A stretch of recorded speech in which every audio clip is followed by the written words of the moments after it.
Bonsoir et bienvenue sur Fils de Plume. Voilà donc pour l'émission Gueuleton.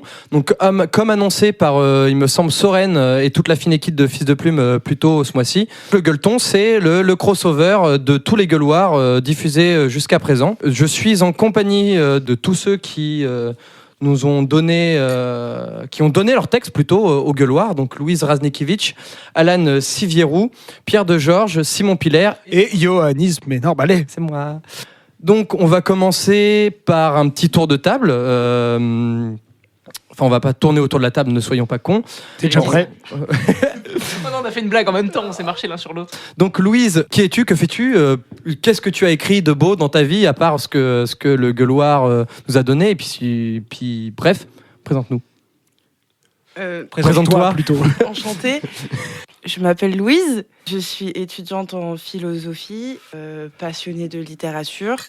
En soi, ça fait assez peu de temps que j'écris. Je dirais que ça fait... ça fera un an en mars-avril, quelque chose comme ça. Mais j'ai quand même un petit background littéraire vu le nombre de romans que je me suis bouffé. Petite anecdote d'ailleurs, la dernière fois, t'es parti une semaine, t'as dit non, je vais pas prendre plus de 2 bouquins parce que je vais pas avoir le temps de lire. Ouais. Un bouquin, c'est quand je suis sûr d'avoir vraiment le temps de lire. J'ai pas du tout eu le temps de lire. Enfin, si, j'ai lu un chapitre. C'était cool. C'est pas ma définition de pas avoir eu le temps pour moi, tu vois.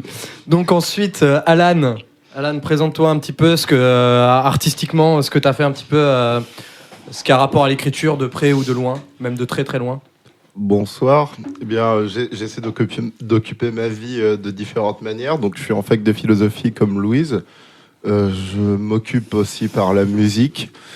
L'écriture semblait à un certain stade une évidence, donc j'ai fini par la rencontrer. Le jeu d'échecs, l'apprentissage de langue, l'anglais, l'italien, ce genre de choses pour passer le temps. Et depuis combien de temps tu écris? T'as commencé à quelle période à peu près? La sortie de collège, peut-être 15 ans, 16 ans, parce que je suis un éternel redoublant. Vous écrivez quel genre de texte et depuis combien de temps? Du coup, Alan a déjà répondu, mais... Moi, j'écris surtout de la fiction, plus sur la forme de roman ou nouvelle. La poésie, c'est pas trop ce que je fais. C'est pas mon credo. Des textes courts pour ma part. J'ai un peu un problème avec le mot poésie, mais j'y reviendrai. Hein, c'est un problème d'inspiration et de gens qui m'ont précédé. Donc des textes courts, de la chanson aussi en lien avec la musique et voilà. Ok, super. Et Pierre de Georges? Bonsoir. Alors oui, du coup, peut-être que vous m'avez déjà entendu sur Fils de Plume parce que j'y suis souvent. Mais alors, tu serais pas la femme du chevalier Siffrelot? C'est totalement moi. On a commencé une autre émission par dire ça. Du coup, en termes d'écriture, j'ai mis sur ma fiche rappeur, poète, scénariste. Parce que en gros c'est les 3 formes d'écriture que je pratique principalement. T'as pété le 4e mur, les auditeurs savent pas que t'as une fiche. Ouais, comme mon ça Dieu, c'était ça le twist final, mais au début. Je dévoile directement les coulisses, comme ça vous savez tout. Donc j'ai commencé à écrire. Alors on va dire, j'ai commencé à écrire sérieusement, entre gros guillemets, je mets des guillemets avec mes mains parce que je vous dis toutes les coulisses. J'ai commencé à écrire sérieusement en seconde, je crois. Pas loin non plus de la sortie du collège. Pour ma part, c'était surtout parce que je me faisais chier en cours, mais j'y reviendrai plus tard. Et donc, j'ai commencé à écrire des poèmes, et puis vu que j'adorais le rap, j'ai commencé à écrire des morceaux de rap, et puis on n'était pas si loin de la poésie, il y a un lien entre les deux. Et puis plus tard, les scénarios, c'est arrivé plus tard du fait que je me suis intéressé vachement au cinéma et que j'ai voulu travailler dans ce domaine, et donc à partir de là je me suis dit ok, je vais aussi écrire des scénarios, mais tout ça pour l'instant c'est vraiment fait en amateur, donc voilà, c'est sur mon temps libre pour le fun quoi. Et ensuite monsieur Simon Pilaire? Alors moi j'ai commencé à écrire parce que tu le faisais, Yo. Ouais. Je me suis dit d'un seul coup, moi qui faisais des courts-métrages, mais en fait des fois je peux aussi exprimer mes pensées sans forcément sortir tout le matériel, donc je me suis dit tiens, c'est pas con ça l'écriture en fait. Et j'ai dû commencer donc au début lycée à peu près avec principalement des poèmes, et après j'écris évidemment des scénarios pour des courts-métrages que je réalise, mais c'est principalement des poèmes ou des petits essais, des choses comme ça, sans grande prétention. C'est histoire de faire un petit peu de tout quoi, faut tout essayer pour voir si ça te colle ou pas quoi. Et pour ma part, du coup, j'ai commencé l'écriture, donc à peu près la même période que de Georges, vraiment début lycée. C'était quasiment un an avant qu'on se rencontre d'ailleurs. Donc depuis, j'ai écrit donc, pas mal de poèmes. Je me suis, comme de Georges, une fois de plus, tourné vers le scénario à une période, à un moment Copieur. donné. Non. Alors, je dément toute idée de. C'est complètement une blague, on se connaissait pas à l'époque. Du coup, j'ai commencé beaucoup de projets, que ça soit poèmes, scénarios, romans, nouvelles et tout, donc je poursuis tout ce que j'ai commencé en vrai à l'époque où j'ai commencé à écrire. Je suis encore en train de travailler dessus, donc depuis presque 5 ans maintenant. Donc ça commence à faire. Et je crois que aussi, j'ai fini aussi à pas mal de recueils. D'ailleurs, de Georges a écrit un recueil de poèmes. Je crois qu'on est tous les deux, on est les seuls à avoir une finalité en fait dans ce qu'on a fait. On y reviendra un peu plus tard. Moi, je l'ai terminé. mon Oui, recueil. t'as aussi terminé ton recueil, Simon. Excuse-moi, ouais. Parce qu'on en parlera plus tard de la finalité. Ouais, ok, j'ai l'air ultra pédant en disant ça, mais. Alors, attendez, bref, du coup, juste on va passer à autre chose. Petite parenthèse, Yo a la double casquette de à la fois animateur et invité, ce qui est très compliqué à gérer, hein, parce qu'un Il y a un animateur conflit qui est invité, d'intérêts. Ouais. c'est difficile de parler de soi quand on doit gérer la parole des autres déjà. Donc, Ouais. voilà, on comprend et on compatit. Alors du coup, donc voilà, donc j'écris pas mal de trucs différents et on va commencer donc par la première question que je poserai, que je pose à tout le monde et chacun y répondra à tour de rôle, parce qu'on n'est pas des sauvages. Donc la question c'est comment écrivez-vous, comment on écrit.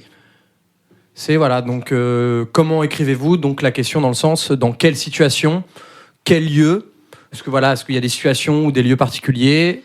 Voilà. Alan me fait signe de relax, tranquille, il n'y a pas de pression. Détends-toi, on est entre nous, personne Je me mets la n'écoutera pression de toute tout seul. façon. donc, comment écrivez-vous de tout ce que je viens d'énumérer?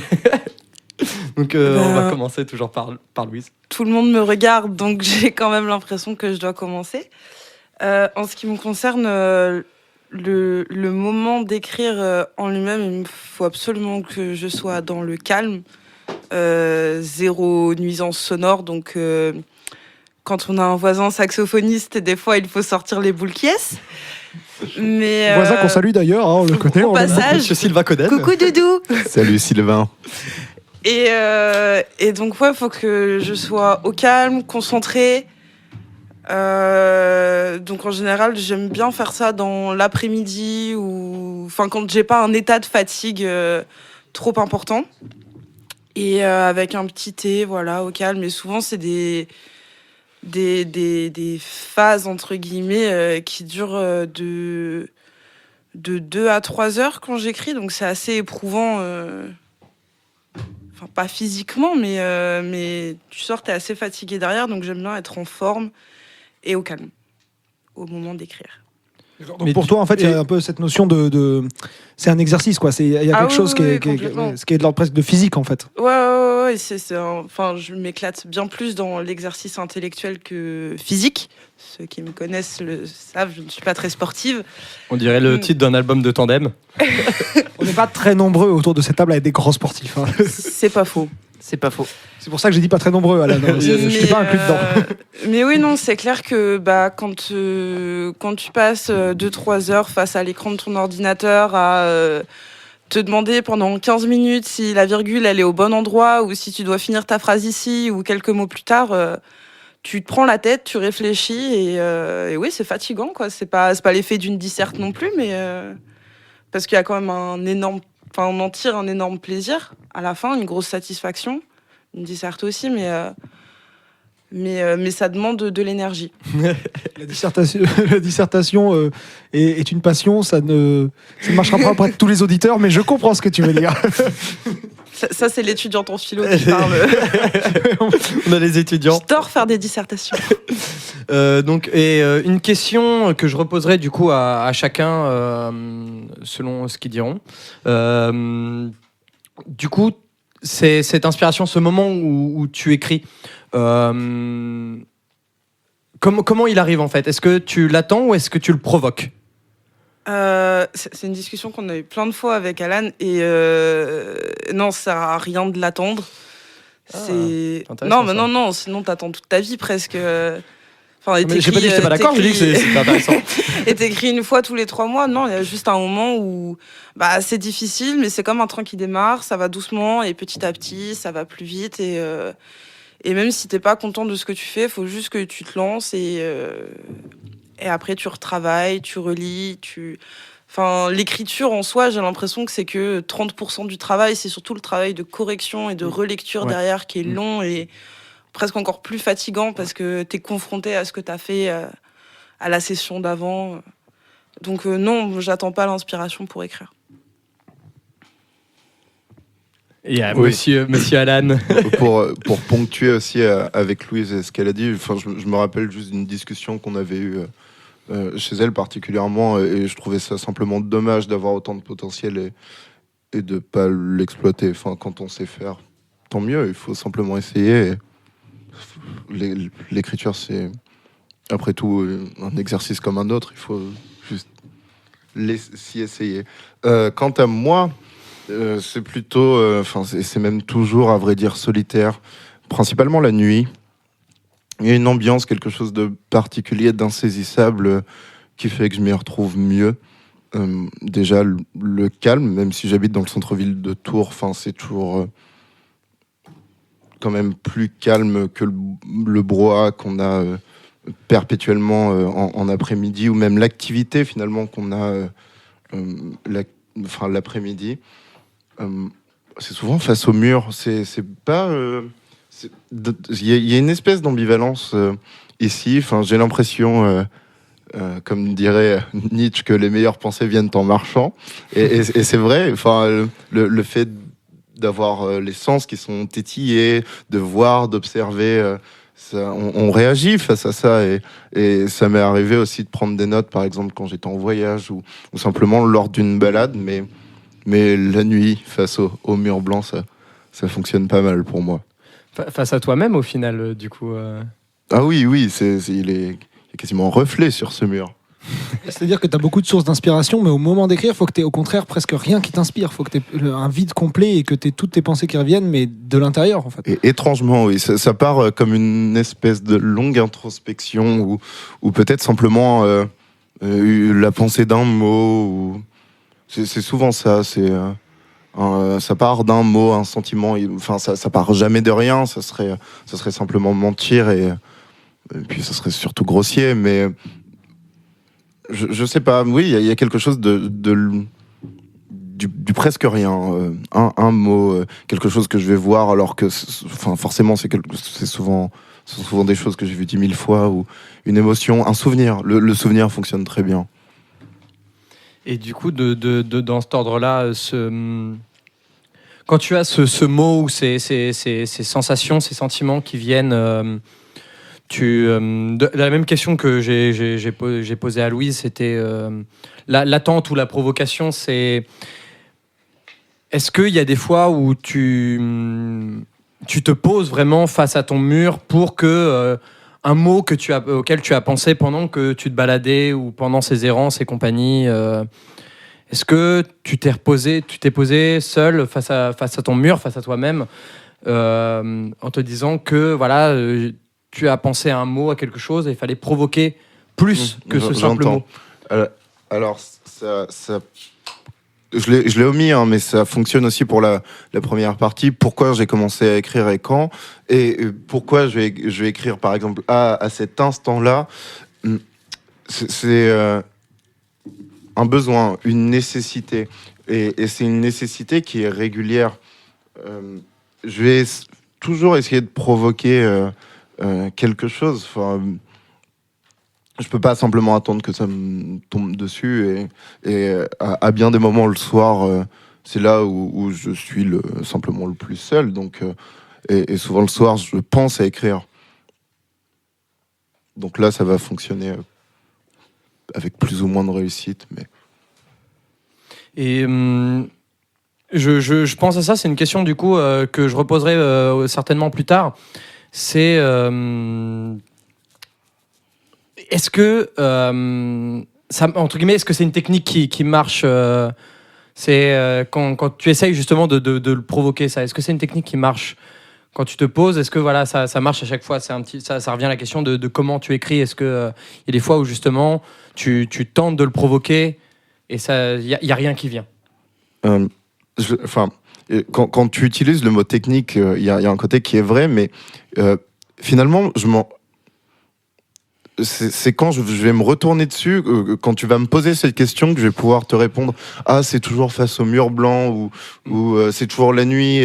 C'est simplement parce que j'y ai répondu et que je procède toujours de la même manière sans y avoir réellement réfléchi préalablement, simplement parce que tu m'as posé la question. Là, je peux dire « Ah oui, ça se passe toujours comme ça ». Et oui, bien des fois, ça ne marche pas parce qu'il y a aussi... quelque chose de l'ordre de l'habitude et ça va être par période. Donc c'est-à-dire que je suis quand même irrégulier. Souvent, je vais avoir l'envie, voire même le besoin. J'utilise encore une fois le mot besoin d'écrire. Mais oui, parfois, effectivement, ça fonctionne pas. Mais au moins, je vais essayer de noter peut-être un bout de phrase, un mot, et quitte à y revenir après. Il y a toujours cette même ambivalence, c'est que parfois ça va venir, ou je vais peut-être même me forcer en me disant non, mais il faut trouver, quitte à prendre le temps, en fait. C'est pas grave. Enfin, tout doit être instantané en plus autour de nous. Donc peut-être que si je prends un peu plus le temps, ça peut se jouer à 1 minute, 2 minutes, hein, c'est pas très grave. Et d'étirer simplement un peu plus. Mais oui, bien sûr, j'ai eu des échecs, forcément. Et de Georges, les échecs. Est-ce que tu connais les échecs? Est-ce que tu as vu la série The Queen's Gambit? Qu'est-ce que c'est les échecs? Qu'est-ce que c'est les échecs? J'ai pas du tout vu cette série. Cavalier prend F7. Très bien. Mais du coup, comment changement d'ambiance, voilà. Là, on était sur un truc ultra grave. Je me dis, ok, là, on va rigoler. Non, mais il y a plein de trucs sur lesquels j'aimerais réagir à un moment donné.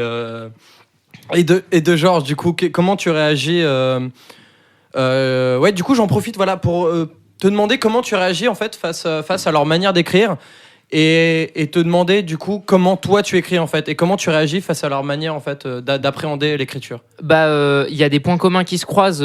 C'est-à-dire que Louise dit j'ai besoin d'être au calme. C'est un truc qui sans forcément être un truc qui est quasi systématique pour moi aussi.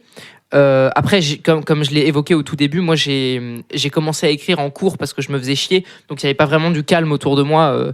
Ce serait mentir que de le dire, mais il y avait quand même un truc de je me mets dans mon coin, je parle à personne et j'écris. Et Alan, il parlait d'introspection, et effectivement, moi, quand j'écris, c'est quasiment toujours une forme d'introspection.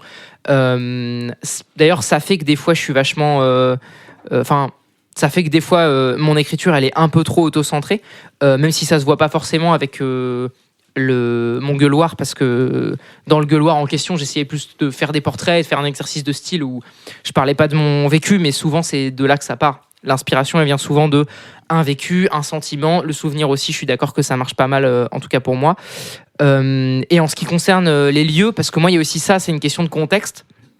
Les lieux où j'écris, donc j'avais évoqué le fait que j'ai commencé à écrire en cours.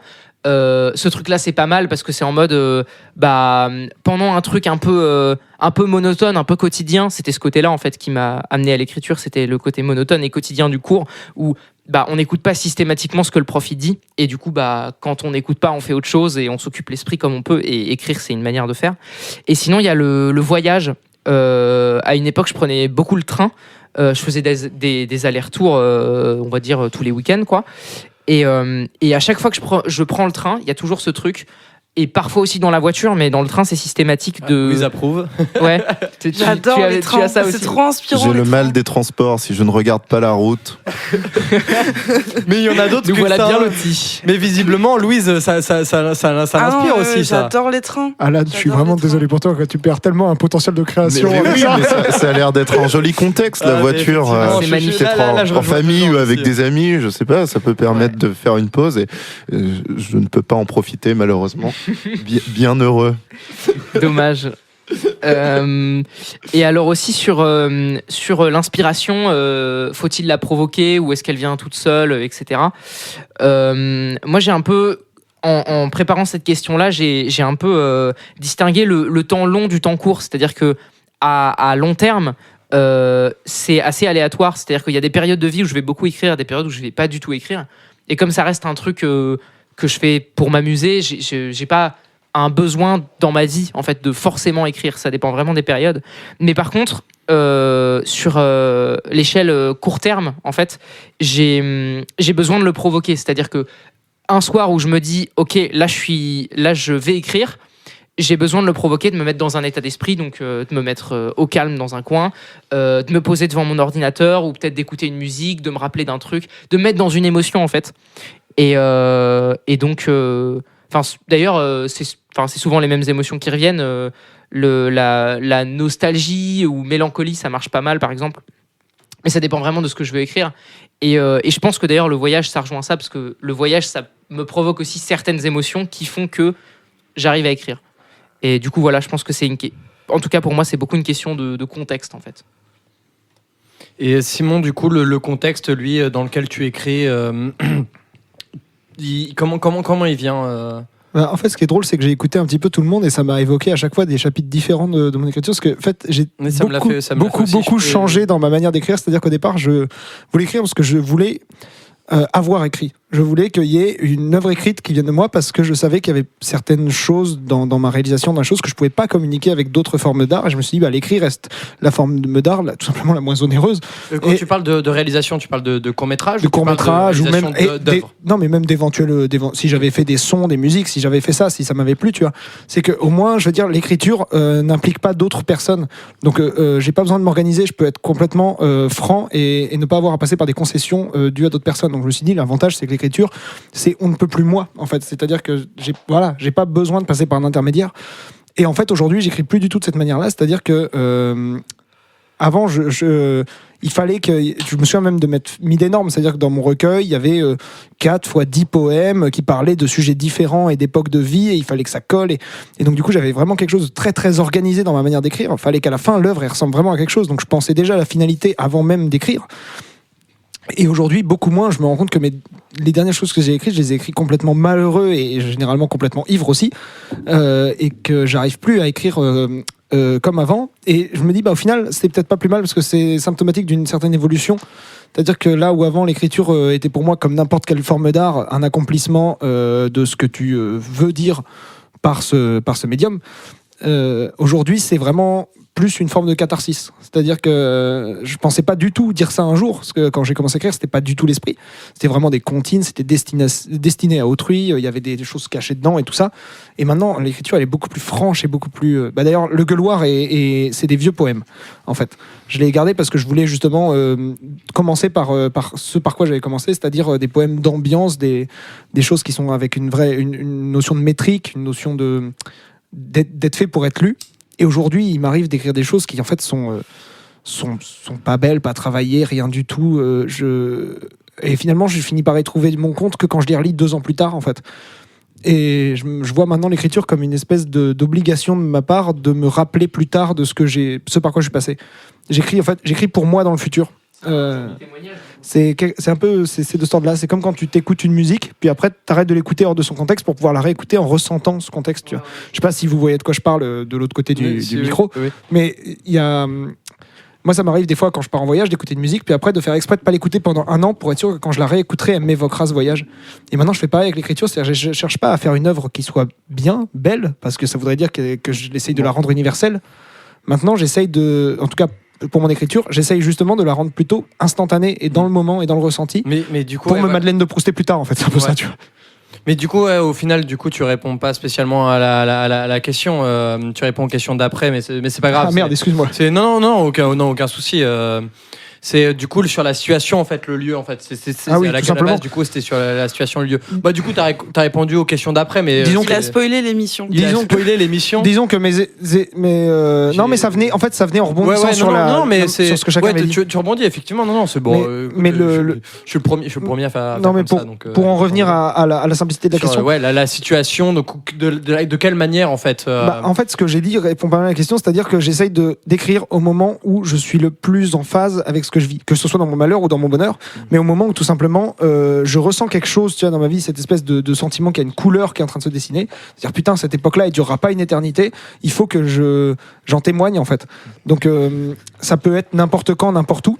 Mais généralement, dans ma manière de bosser, pour faire un parallèle justement avec la réalisation, avec la radio et tout ça, c'est que j'aime bien trouver les idées, les noter, et après coup, les mettre au propre. Et je fais plusieurs versions généralement. Pour justement, à la lecture, me dire, ok, là je touche à quelque chose que j'ai ressenti et je le sais. Oui, c'est que au final, mais dans la situation ou dans le lieu. Y a pas est-ce qu'il y a une situation ou un lieu pour toi, par exemple? Non, même si je rejoins un peu tout le monde en disant que le voyage m'inspire quand même beaucoup. C'est-à-dire, dès que je me dépayse, je retrouve une envie d'écrire. Et sur l'attente ou de provocation, contrairement de ce que tu as dit, dans l'impression que j'en ai en tout cas, c'est que même si de genre j'ai un peu moins là-dessus que les autres, j'ai l'impression, après bon, c'est l'idée que j'en ai, hein, il y a moins de provocation de ta part, j'imagine, de l'inspiration en fait, de l'écriture. Tu la provoques moins, j'ai l'impression. C'est très drôle parce que j'allais dire le contraire, c'est-à-dire que justement, moi, je provoque les moments d'écriture. C'est-à-dire que si je ne les provoquais pas, je n'écrirais jamais. Donc, en revanche, tu attends le moment pratique pour provoquer l'écriture. En revanche, non, mais la différence, c'est que par contre, je ne provoque jamais l'inspiration. C'est-à-dire que quand je provoque l'écriture, je provoque le fait de mettre sur papier tout simplement ce qui m'a déjà inspiré. L'inspiration, je peux pas avoir l'inspiration assis à un bureau. Terminologie de ma part, excusez-moi. Non, mais assis à un bureau, je ne provoque pas l'inspiration. Je ne sais pas écrire des vers et de ça. Il faut déjà que j'ai une espèce de métrique en tête et de ça, l'inspiration, elle vient au fur et à mesure. Et les moments que je provoque, c'est tout simplement le moment où tu t'assis devant ton clavier et tu tapes au propre, en fait. Okay. C'est vraiment, c'est la pure partie de travail, en fait, qui est presque de la relecture que je provoque. L'inspiration en elle-même, généralement, je sais où je vais avant de me mettre à mon bureau, mais c'est juste que j'ai pas le courage de m'y mettre et donc c'est ça que je provoque. Mais pas l'inspiration en elle-même, ça m'est arrivé, mais je la provoque assez peu.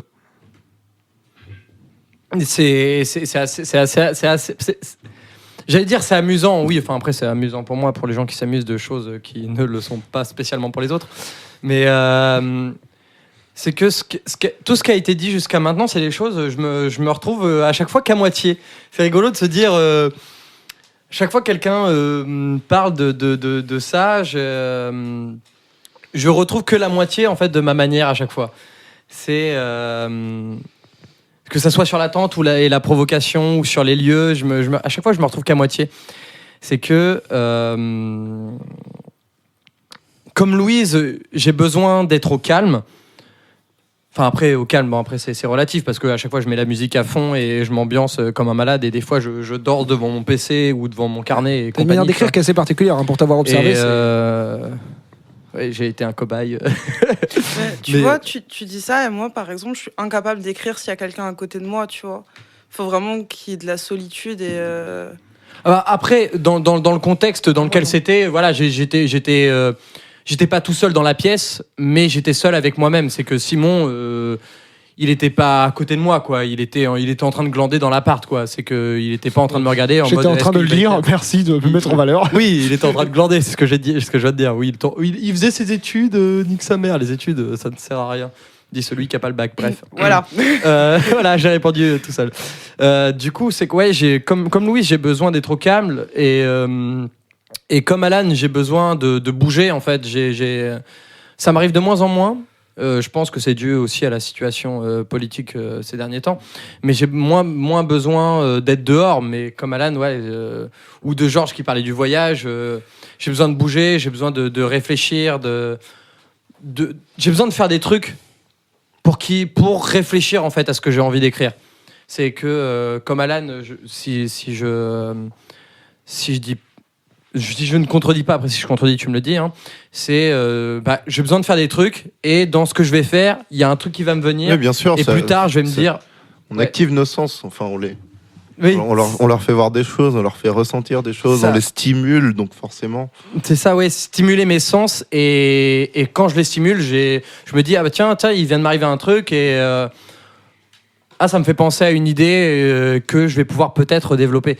Et donc, j'ai besoin d'être au calme. Et le problème aussi sur la situation, le lieu dans lequel j'écris, voilà, donc j'ai besoin d'être au calme. Donc, ça veut dire chez moi, avec de la musique. Et surtout, et là, ça a été ça a été, et ça ne l'a plus été, et c'est redevenu un problème pour moi, c'est la cigarette et l'alcool. C'est que dès que je commence à écrire, il me faut une bière, il me faut une clope, et si, quand ça arrive, il faut que j'ai ces 2 trucs-là, sinon ça me stoppe. Et si je veux la provoquer, il faut que je boive, il faut que je fume. Et ça a été un de mes gros problèmes. C'est toujours un de mes gros problèmes, c'est que j'ai besoin de stimuli, en fait. Dès que j'ai une idée... Stimulant. Des stimulants. Stimuli, ça marche. Les 2 fonctionnent. Stimuli, je crois que ça veut pas dire la même chose. Stimuli, mais, ça veut pas dire la même chose. Ah merde, bon, excusez-moi, je me gourde de terminologie. Et donc voilà, c'est comme ça que j'écris, en fait. J'écris avec de l'alcool et de la cigarette, et donc avec des drogues, dans des lieux où je suis au calme, sur une idée que j'ai déjà réfléchie. Je peux pas m'installer en mode devant mon PC en mode ok, qu'est-ce que j'écris, si je fais ça je vais passer la journée à picoler et à ne rien écrire. Et donc là-dessus Je suis un peu pareil là-dessus. ouais, il y a des gens à qui ça parle. C'est pour ça que j'écris peu, c'est pour éviter de trop boire. J'ai besoin de drogue, en fait, pour stimuler mon écriture, et c'est un vrai problème. Et là-dessus, j'ai envie de vous poser une question. Qu'est-ce qui vous inspire ? Vous tous, qu'est-ce qui vous inspire ? Qu'est-ce qui vous inspire, en fait ? Est-ce que alors là, ça peut être du coup des situations, des moments vécus. Ça peut être des drogues, ça peut être des personnes, des livres, des films, des musiciens. Qu'est-ce qui vous inspire ? Qui est-ce qui vous inspire ? Déjà, j'aimerais continuer sur ce que tu disais en rebondissant sur mon cas personnel. Moi, je suis incapable d'écrire si j'ai de l'alcool ou quelconque autre drogue. Je suis incapable. J'ai trop besoin d'une lucidité et de concentration. Et que ce soit un pétard ou une bière, ça sape complètement ça. Et j'arrive pas à être dans ce que je fais. Et en ce qui concerne l'inspiration, forcément, et ça c'est en écrivant que je m'en suis rendu compte, c'est que dans le micro, ce que j'écris n'est jamais que l'interprétation de tout ce que j'ai pu voir, de ce que j'ai pu lire, et ça passe par le prisme de ma pensée à moi, et sans dire que je plagie ou quoi, qui que ce soit que j'ai lu ou dont j'ai vu les films. Forcément, ce sont les émotions que ça transmet qui m'inspirent. Et par exemple, en littérature, je dirais qu'il y a énormément d'auteurs qui m'inspirent, mais particulièrement Gide. Bébé, ça représente. Ouais, non, tout le monde n'est pas d'accord autour de cette table. Je suis proche de la syncope. Et d'autres ne peuvent pas savoir. Il y a vraiment une génération de traumatisés d'André Gide, mais moi, Les Faux Monnayeurs, c'est vraiment un de mes romans préférés. Pour le coup, c'est un roman qui m'inspire énormément. J'aime aussi énormément Zola. Pareil, qui crée un peu... On voit la tête des gens autour de la table, ceux qui sont d'accord. Ceux qui sont d'accord. Si Zola, de toute façon, je serais mal placé parce que je Faut que tu ne livres. l'ai jamais lu, mais en revanche, je me suis livré à André Gide et je ne le ferai plus, je pense.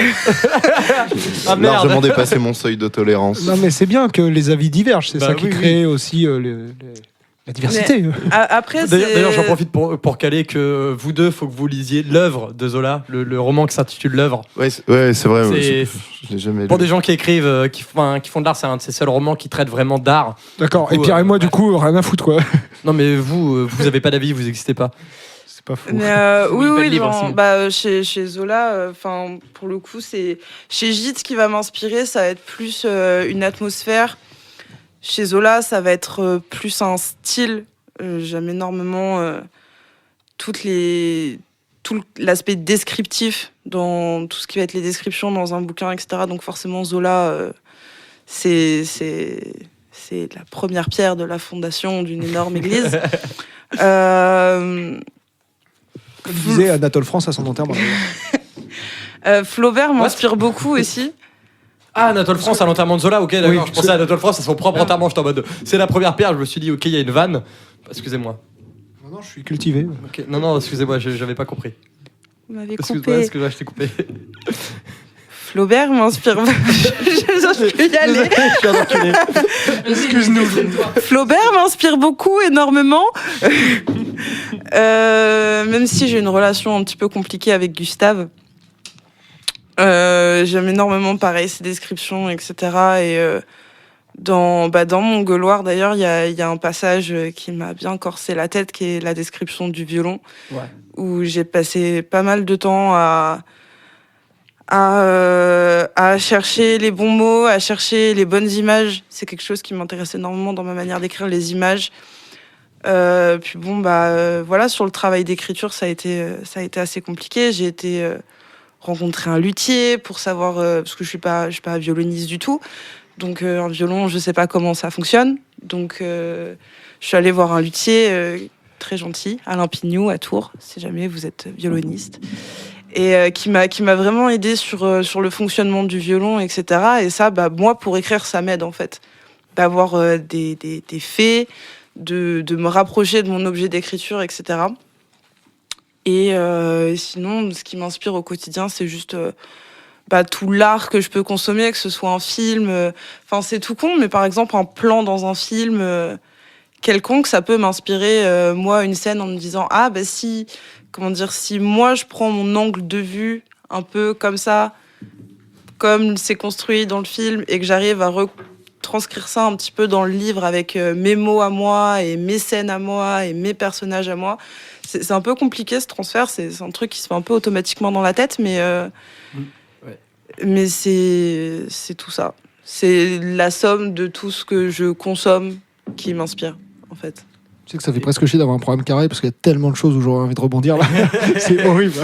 mais c'est vrai que c'est intéressant la manière dont tu écris, la manière dont tu m'en avais parlé. Je me rappelle quand tu m'avais fait lire donc le début de ce roman.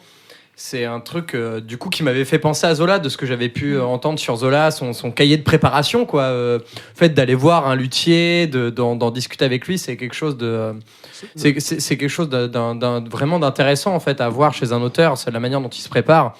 Là où je vois, où moi je vais parler d'un instrument, je vais être en mode ou d'un animal, je vais aller sur internet en mode ok, comment l'instrument se compose, comment l'animal se compose. Et la démarche que tu as faite est vraiment intéressante et elle peut être assez rare au final. Ça peut paraître, du point de vue que j'en ai, ça peut paraître étonnant pour des lecteurs, mais c'est assez rare chez des auteurs, je pense en tout cas, d'avoir cette démarche, en fait, d'aller voir quelqu'un qui s'y connaît vraiment en violon, d'aller voir donc un luthier pour se renseigner pour juste une description, en fait. Et puis au-delà de ça, il y a vraiment le côté expérience sensible, en fait, qui marche extrêmement bien avec moi. C'est-à-dire que là, par exemple, c'est pas dans le Gauloir, mais dans le récit, il y a toute une scène qui se passe au prébande. J'aurais pu seulement travailler à partir de mon souvenir ou à partir des photos. Pour ceux qui savent pas, du coup, les prébandes, c'est un parc à Tours. J'aurais pu travailler à partir de mon souvenir ou de photos, de trouver des prébandes sur Google. Mais non, j'ai préféré y aller et sentir le vent, voir l'eau qui coule, voir les gens se balader. Et je trouve que c'est tellement plus inspirant de faire ça que de... Sur le coup, j'écris pas quand je le fais, mais en fait, quand je rentre et que je me pose devant mon ordi, là, j'ai encore l'odeur dans le nez, j'ai encore l'image imprimée sur ma rétine, etc. Et c'est ça, en fait, qui vraiment va me donner l'impulsion pour écrire quelque chose qui me satisfait. Du coup, est-ce qu'on pourrait dire que c'est... ce qui te motive, c'est aussi, dans ce que tu écris, ça peut être une forme de réalité au final. Est-ce que d'écrire une réalité, ça te motive? Et c'est une question qui va avec tout ce que tu peux avoir dit jusqu'à présent, en fait, sur l'inspiration, comment tu es inspiré et tout. En fait, c'est comment ta motivation vient, en fait, pour écrire. Je sais pas du tout. Ça, c'est... La motivation pour écrire, comment elle vient? Est-ce que c'est un désir de retranscrire en partant du principe que tu as commencé quelque chose, qu'est-ce qui te motive à continuer à écrire? Est-ce que c'est un désir de retranscrire quelque chose de réel dans ce que tu as prévu dans ta tête de ce qui arrivera dans l'histoire? Non, c'est plus, écrire, c'est plus comme un défouloir émotionnel. Mais Ok. comme ce que j'écris, c'est quand même, il y a quand même une histoire, il y a quand même, voilà, c'est un récit, ça se construit, etc. J'ai besoin de choses pour alimenter ce récit. Et donc, c'est pas retranscrire une réalité en soi qui m'intéresse, c'est plutôt moi me lâcher sur du papier, mais j'ai besoin d'avoir le bagage nécessaire pour pouvoir me lâcher sur le papier. Et est-ce que tout ça, ça peut des fois... est-ce qu'il y a des choses qui peuvent te démotiver justement à écrire? Est-ce qu'il y a des choses qui peuvent te pousser à ne pas écrire en fait Quand je suis pas contente de ce que j'ai écrit, ouais, là ça démotive un peu parce que tu perds un peu confiance en toi, quoi. Et au-delà de la relecture, est-ce qu'il y a des jours où tu as envie d'écrire, mais la motivation ne vient pas en fait Est-ce que tu peux te dire en mode au-delà de ce que tu as écrit avant? J'ai du mal à formuler ma question. En gros, est-ce qu'il y a des jours où tu te dis aujourd'hui je vais écrire et en fait tu n'y arrives pas? Ouais, c'est ça. Voilà, j'ai envie d'écrire mais j'y arrive pas. Est-ce qu'il y a de la ok. Il y a de la démotivation en fait. Quelle démotivation en fait peut venir Disons que si j'ai envie d'écrire, c'est que j'ai une scène en tête et que je sais ce que je vais raconter, etc. Et en fait, sur le coup, ça marche toujours. C'est à la relecture après que tu te rends compte que tu dis ah ouais non là c'est pas terrible, ça fonctionne pas comme je voudrais, etc. Donc c'est pas seulement sur le moment en fait. Et puis ce que t'écris un jour J, tu peux l'aimer la semaine d'après et le mois d'après te rendre compte que c'est de la merde. Ouais. Donc c'est pour ça que je préfère pas penser l'écriture en termes de motivation parce que c'est vraiment ça en fait soit ça te bloque parce que t'es pas motivé donc t'écris pas, t'es motivé donc t'écris. C'est un travail plus routinier que ça en fait. C'est installer une habitude tous les je prétends absolument pas être une grande autrice ou quoi, mais tous les grands auteurs, c'est des mecs qui se foutaient 6 heures derrière leur bureau dans la journée et qui passaient 6 heures à écrire, quoi. Ok. Je pense que c'est le cas de personne autour de cette table. Alors, ça m'est déjà arrivé et je le souhaite à personne. Et enfin, je le souhaite à personne dans le sens où je comprends dans le sens où c'est horrible. Des fois, de passer autant de temps avec les motivations et tout ce qui peut te démotiver en tête. Et du coup, Alan, toi, qu'est-ce que toi, en fait, qu'est-ce qui te fait écrire, en fait? Qu'est-ce qui te motive? Qu'est-ce qui peut te démotiver, en fait, à écrire? Qu'est-ce qui peut t'enlever cette envie d'écrire? Et quand tu écris, qu'est-ce qui t'inspire? Qui est-ce qui inspire les artistes? Oui. Ou ton quotidien? Bon, comme Louise, j'ai toujours besoin d'une grande lucidité. J'ai absolument pas besoin d'une bière de trop, d'un pétard de trop qui, là, serait en revanche, déjà, en grand 1, plutôt démotivant. Ensuite, je crois foncièrement que la motivation est quelque chose de beaucoup trop contingent. Et il faut être engagé envers soi-même, engagé envers ce qu'on aime également à faire. Donc, il y a à peu près 5-6 ans, un peu plus, que je me suis engagé à écrire. Donc, c'est-à-dire que si il y a un trop gros laps de temps, il y a une sensation de manque, en dépit de la motivation, bien sûr, à écrire, parce que forcément, je ne suis pas toujours motivé. Tout comme ma collègue à droite, les sources de motivation sont nombreuses. Si on parle simplement de lettres, il y aurait Alfred de Musset, Baudelaire, Aragon, mon gide pour Louise, ça serait Kafka, qui est une grande influence pour moi. C'est un Louise auteur qui ne peut pas spécialement encadrer. Et qui C'est bien, on déteste nos inspirations mutuelles, c'est ça, cool. Ouais, au moins il y a une certaine équité, quoi. Ne t'en fais pas, Louise, je parlerai de Giono tout à l'heure. Et pour moi, le monde kafkaïen me fascine, tant son rapport à l'absurde ou qui va détenir le pouvoir ou ce genre de choses. Mais ça, j'imagine que c'est encore autre chose. Pour les grandes inspirations majeures, il y a surtout Proust à retenir, je crois, et Oscar Wilde. La musique aussi, parce que la musique contemporaine comporte des paroles qui sont parfois bien écrites. Par exemple, les Doors, Jim Morrison pouvait se prêter à une écriture travaillée comme à quelque chose de très, très impulsif, mais j'en garde de bonnes choses face à son écriture. Les piliers de la chanson française que sont Brassens, Brel ou encore Gainsbourg. Hendrix, où on entend toujours parler de ses solos de guitare, mais avait aussi au demeurant de très jolis textes. Pareillement que pour Louise, les formes d'art sont inspirantes de manière générale. Pour moi, par exemple, le lyrisme dans les films de Paolo Sorrentino peut être inspirant. On connaît. Merci d'avoir dit ça. Et c'est pour vous. C'est pour nous. Et par exemple... Une de mes plus grandes victoires d'ailleurs, d'avoir fait regarder du Sorrentino à c'est la vrai, c'est partie des choses dont je suis le plus fier dans ma vie. C'est dont très je réussi. suis le plus fier pour toi. Enfin, dont tu me rends le plus fier. Par exemple, pour le portrait, qui est un texte que je vous avais lu, on parlait de l'inspiration. J'avais simplement des... c'est un texte tout simple, sans trop de prétention, qui parle de l'être aimé, et j'avais simplement des images. Et de ça, j'aurais pu en faire un dessin, une peinture. Mais je ne sais pas dessiner. Je dois dessiner à peu près comme un gamin de 4 ans qui veut rester autodidacte toute sa vie. On aime bien l'image. C'est ce qui m'est arrivé. Et de ce fait, incapable de peindre correctement, incapable de dessiner correctement, il me restait les mots et ça devait être de ce fait très figuratif, très représentatif plutôt de ce que je voulais peindre, des images et des couleurs qu'il y avait dans ma tête. Donc c'est pour ça qu'explicitement je peux parler de couleurs ou ce genre de choses.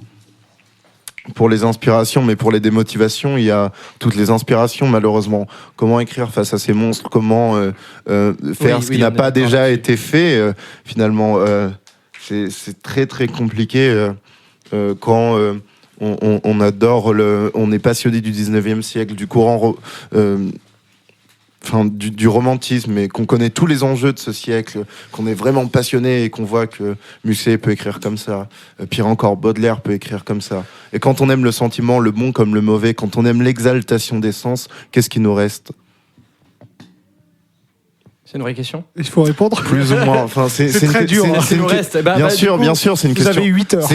C'est une question rhétorique, mais sincèrement, qu'est-ce qui nous reste? Plusieurs fois, je crois avoir été un peu démotivé face à eux, et pourtant, qu'est-ce que je les chéris. Là-dessus, ça me fait penser à mon rapport à Brel, à Gide, comme l'a cité Louise, ou à Giono, ou même à Steinbeck, tu vois. Pour citer encore Tolkien, ou Beaucoup de haine dans le regard d'Alan. ou Stefan Zweig. C'est Steinbeck aussi. Je rigole. Hein. C'est Steinbeck aussi. Non, Non, je non. ne connais pas. Mais tout ça, c'est des. C'est pour répondre à Alan, c'est vrai que là, je le comprends. C'est le fait que des fois, il y a des auteurs tellement grands. Ils sont tellement grands, ils nous inspirent tellement que on sait plus quoi écrire face à eux. On sait plus quoi dire. Et tous les auteurs que je viens de citer, ou que ce soit des chanteurs ou des auteurs, ça démotive vraiment. Combien de fois j'ai écouté une musique de Brel en me disant que ça sert à rien que j'écrive des poèmes sur l'amour, parce que Brel en avait parlé de manière 1000 fois mieux. Quand je parle de la nature, je me dis, mais Giono en a parlé 1000 fois mieux que moi, ça sert à rien que j'écrive sur la nature. Ou quand je parle de Gide ou de Steinbeck ou de Zweig, tu vois, genre, je suis en mode... À quoi ça sert en fait d'en dire plus? Ils ont déjà tout dit, et je le dirais pas d'une manière meilleure. Et là, je me pose la question, parce que c'est une question à laquelle, dès que c'est trait à l'écriture, je me tourne vers De Georges, parce que De Georges, c'est quelqu'un que j'admire beaucoup dans l'écriture. Et du coup, j'ai envie de lui demander, mais toi que j'admire tant, en fait, qu'est-ce qui t'inspire? Qui est-ce qui t'inspire? Est-ce que t'as de la motivation, de la démotivation? Des fois, comment t'écris en fait? Et ben, c'est marrant parce que du coup, moi, je vais pas vraiment citer d'auteur parce que, en fait, contrairement à vous trois, donc Louise, Alan et Yoannis qui venaient de parler, je suis un très petit lecteur. C'est pas C'est-à-dire bien. C'est-à-dire que je lis vraiment pas beaucoup. C'est pas bien. Ça va. Et du coup, je peux pas vraiment vous citer d'auteur parce que, enfin, pour vous dire, je sais que là, vous allez vraiment vous moquer de moi sans forcément rire dans le micro, mais ça fait à peu près 3 ans que les seuls bouquins que je lis, c'est les tomes du Trône de Fer et que j'ai rien lu d'autre. Donc, pour vous dire Il a à dit quel le point... Trône de Fer, donc déjà, on lui crache à la gueule. Non, mais parce que c'est les bouquins en français, mais on Ça prouve qu'il les lit. voilà, exactement. Et donc, voilà, pour tout vous dire, je suis vraiment pas un grand lecteur. D'ailleurs, j'écris de la poésie, mais j'en lis pas non plus. Enfin, j'en lis très peu. Pareil. Là où il y a quand même des auteurs qui m'inspirent, parce que je pense pas vraiment qu'on puisse écrire à partir de rien, ou alors on serait complètement hors des codes et du temps. Enfin, ce serait bizarre. Mais ouais, c'est un peu ça, tu vois. Mais du coup, moi en l'occurrence, je dirais que du coup les auteurs qui m'inspirent, c'est surtout les gens que j'écoute parce que vous le savez peut-être déjà, mais je suis un très grand fan de rap et moi-même j'écris du rap.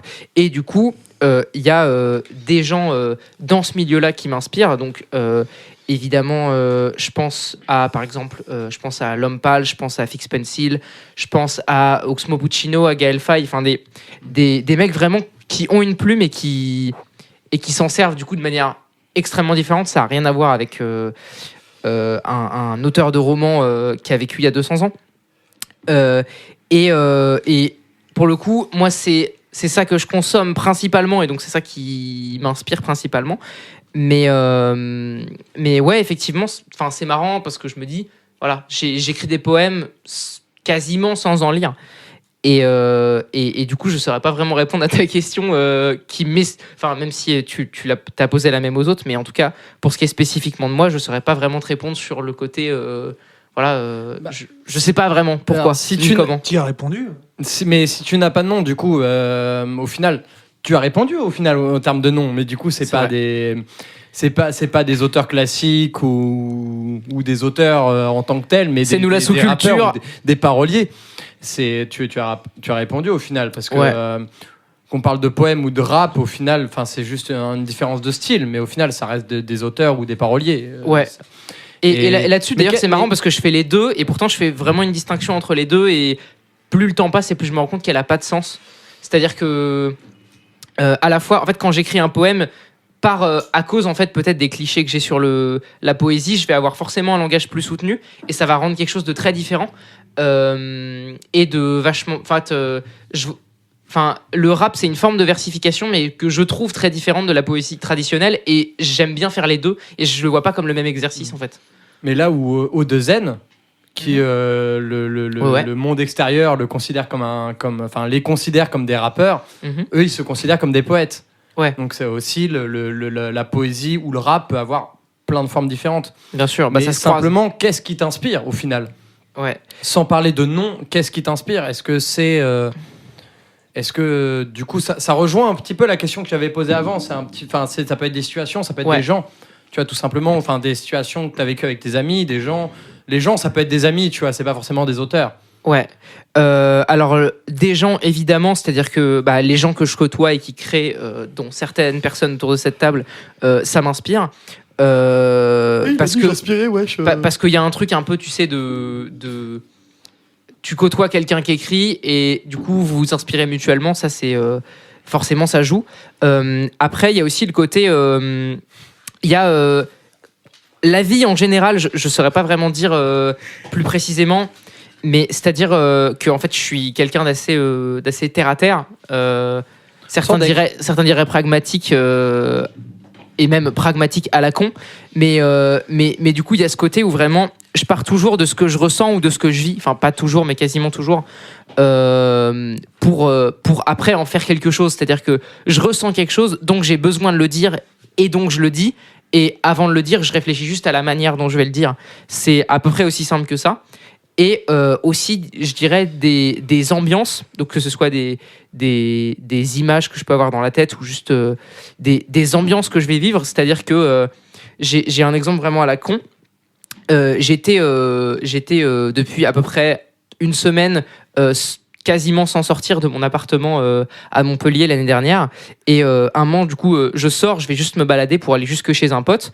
Et sur le chemin, donc pour ceux qui connaissent Montpellier, entre le Pérou et l'Arc de Triomphe, et le Pérou, je ne parle pas du pays, mais du parc, je me rends compte que, attends, ça fait une semaine que je suis pas sorti de chez moi, c'est pour ça que ça me fait bizarre, je ressens le soleil sur ma peau, je ressens le vent, je ressens plein de trucs que j'avais pas ressenti depuis une semaine, et du coup, ça m'a inspiré de ouf, et c'est ce genre de truc, tu vois, c'est vraiment dans des petits détails de la vie que ça peut aussi me communiquer beaucoup, en fait. Donc c'est vraiment dans des choses très simples. Est-ce que Simon, t'as trouvé ton rapport là-dedans ou pas? 1000 fois. 1000 fois Et 1000 fois non. Et 1000 fois non. Ouais. Vous avez dit beaucoup de choses. J'ai mis le talent. J'ai essayé de faire une vanne. Non, en ce qui concerne ce qui m'inspire, je rejoins assez bien la manière ce dont parle de Georges, ce qui est finalement, je pense qu'il n'y a rien qui m'inspire moins que la lecture. Enfin, ça m'inspire énormément sur ma vie, mais très très très peu sur ma manière de concevoir une œuvre, ou alors au contraire sur un autre médium. C'est-à-dire que la lecture généralement m'a inspiré la vidéo, là où de la vidéo peut m'inspirer de l'écriture. Bah, ça me l'a fait aussi, c'est un truc dont je voulais parler, c'est le fait que le film Le Seigneur des Anneaux m'a donné envie d'écrire et le livre m'a donné envie de faire des films. Ouais, c'est ça. C'est-à-dire que, mais il y a autre chose aussi, c'est-à-dire que malgré ça, je m'inspire assez peu des œuvres, même des œuvres vidéo. C'est-à-dire que, en fait, je sais bien que je ne peux pas briller par ma forme. Tout a déjà été fait, entre guillemets, dans ma tête, et ce qui n'a pas été fait sera fait par meilleur que moi, de toute façon. Je ne suis pas quelqu'un qui écrit assidûment, c'est pas l'art que je pratique au mieux et qui m'éclate le plus en plus de ça. C'est quelque chose de très très personnel en fait. Et je sais d'ailleurs que je ne sortirai rien sauf si on me le demande. C'est-à-dire que je considère mon œuvre comme beaucoup trop personnelle pour être universalisable. Et si un jour quelqu'un s'y intéresse, pourquoi pas la publier. Mais je sais que je ne deviendrai pas une personnalité publique par mon écriture, parce que je ne publierai pas mon écriture, excepté là au Gueuloir ou dans ce genre d'occasion. Mais j'écris avant tout pour moi en fait, ce qui va m'inspirer, c'est pas tant des événements vécus avec d'autres que des événements vécus seuls en fait. C'est-à-dire que c'est des images qui vont me marquer. Je prends vraiment, il y a un exemple qui me marque dans ma manière d'écrire. C'est une fois je passais à côté j'étais à vélo en Bretagne et je passe à côté d'une borne, tu sais les bornes de kilométrage, tu vois. Mmh. Sauf qu'en Bretagne, t'en as des très vieilles. Tu vois, t'as certaines bornes de kilométrage, je sais pas de quand elles datent, mais vraiment. Et à un moment donné, je passe à côté et je me dis, on dirait une tombe un peu, tu vois. Enfin, on dirait une pierre tombale. Et du coup, je me suis dit, bah tiens, ça m'inspire un poème qui s'appelle La tombe au bord de la route et qui parle en fait d'une tombe, mais qu'on aurait placée non pas dans un cimetière, mais au bord de la route.